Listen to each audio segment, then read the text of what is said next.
we're gonna take you back before we go forward, okay? We're gonna go back now, still in the book of Isaiah, but just a few chapters ahead or before that in Isaiah 58. And we're gonna see this very clearly, that the worship God wants moves towards those many move from. The worship God wants moves towards those many move from.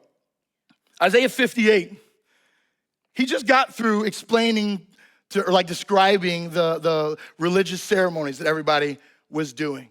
And essentially saying, you're missing it. You're missing it in all your worship. And then he gives them very clear instructions.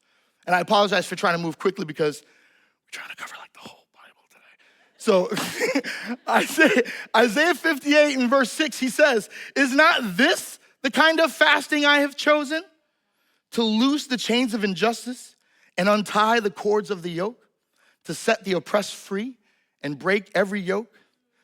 Is it not to share your food with the hungry and to provide the poor wanderer with shelter? When you see them naked, to clothe them and not to turn away from your own flesh and blood? Y'all, God's people had been fasting. They were worshiping. They were doing the church things, right? And it's not that there's anything wrong with those, but it's incomplete if it's missing the heart of God and the very clear things that he calls us to. He says, you fasted and it changed nothing about how you treated people. People are still being taken advantage of. People in need are still being ignored. And you just go about your religious activity as normal? God says, actually, what fasting, what worship, what that looks like is loosing chains, sharing your food with the hungry, clothing the naked, not just hands lifted in praise, but hands lifted out to help those that need that help.